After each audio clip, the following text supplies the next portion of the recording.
Ayo.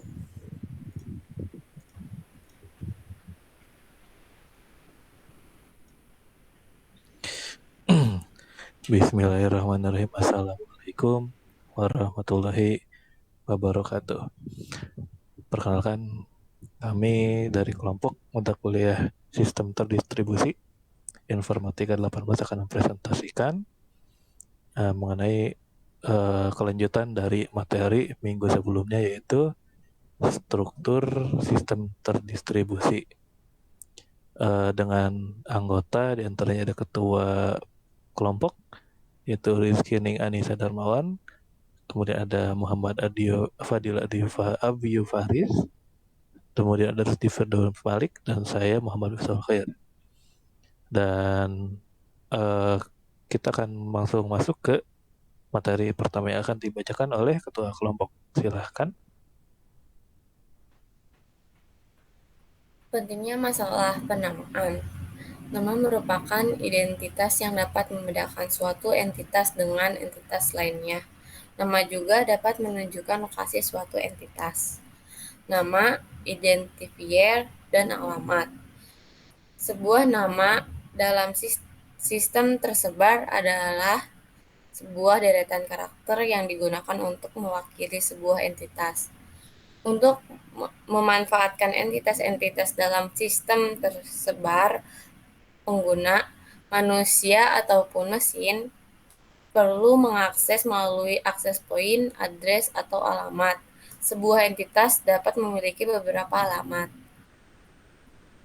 Identifier dengan sifat-sifat sebagai berikut. Mewakili paling banyak satu entitas, setiap entitas diwakili oleh paling banyak satu identifier. Sebuah identifier selalu mewakili entitas yang sama atau tidak berubah menurut waktu dan kondisi. Naming sistem memasangkan alamat dengan nama atau identifier dan menemukan alamat pasangan dari nama atau identifier. 3 naming system yaitu plat name, third name, base naming.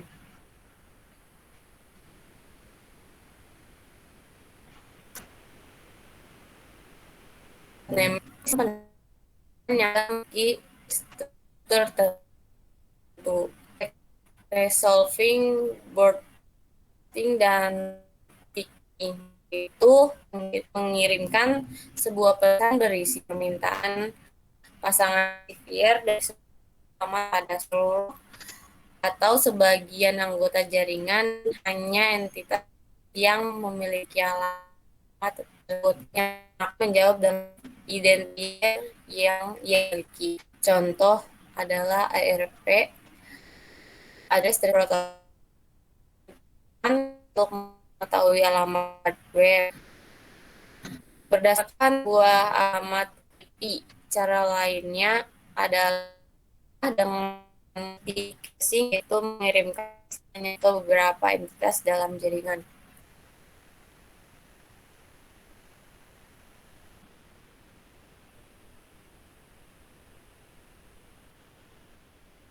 Pointer. Jika setiap kali sebuah berpindah lokasi dan mendapatkan alamat baru, maka entitas tersebut meninggalkan informasi mengenai lokasi barunya di lokasi lamanya. Home-based approach. Sebuah entitas bergerak memiliki entitas agen dengan sebuah alamat tetap yang menjadi alamat rumah. Ketika entitas tersebut bergerak ke lokasi lain, entitas tersebut akan mendapatkan alamat baru yang kemudian didaftarkan entitas agen yang berada di alamat rumah. Hierarchical search tree. Jaringan dibagi menjadi beberapa domain dan subdomain. Domain yang tidak memiliki subdomain lagi dikenal dengan leaf domain. Yang lalu struktur naming. Penggunaan nama yang terstruktur yang dibentuk dari beberapa nama yang sederhana dan mudah dikendali manusia. Namespace.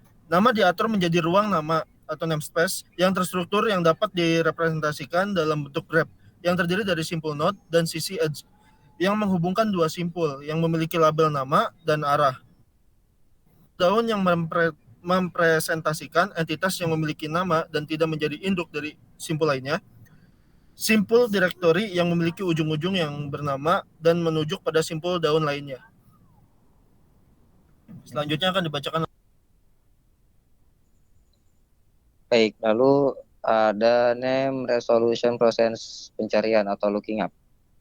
Sebuah nama ketika kita mendapatkan path dari nama tersebut yang menghasilkan identifier dan dari sebuah simpul yang dilalui pada proses tersebut. Mekanismenya disebut dengan penutupan linking atau closer linking dan mounting. Lalu ada implementasi namespace. Distribusi namespace lapisan global, lapisan administrasional, dan lapisan manajerial. Lalu ada DNS. DNS terdapat dua tipe. Pertama ada implementasi name resolution, yaitu sebuah iteratif name resolution. Lalu ada atribut based naming. Sebuah entitas diasosiasikan dengan sejumlah atribut yang memiliki nilai tertentu. Implementasi secara hierarki, antara lain lightweight directory access protocol.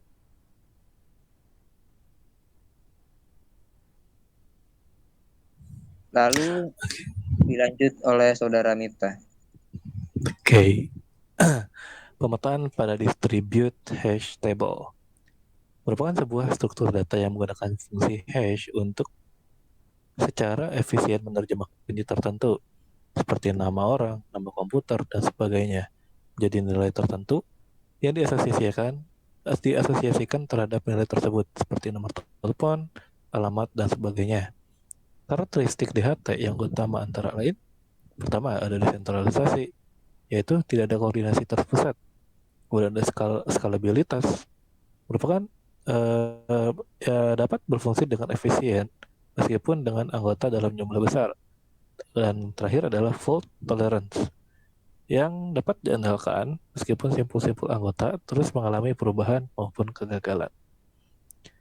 Struktur DHT dapat dibagi menjadi beberapa komponen utama. Pertama ada pembagian key space. Setiap simpul memiliki rentang nilai kunci masing-masing yang tidak saling tumpang tindih. Kemudian ada jaringan overlay, yaitu sebuah lapisan baru yang mensubstitusi lapisan tertentu dalam jaringan yang telah ada sehingga membentuk jaringan baru yang menghubungkan simpul-simpul dalam sistem dan memungkinkan simpul-simpul menemukan pemilik dari kunci dengan nilai tertentu berdasarkan key space-nya. Ya, dan terakhir ada algoritma untuk jaringan overlay, yaitu cara pesan yang disampaikan kepada simpul, kelompok simpul atau seluruh simpul dalam jaringan overlay. Terima kasih. Sekian presentasi dari kelompok kami. Wassalamualaikum warahmatullahi wabarakatuh.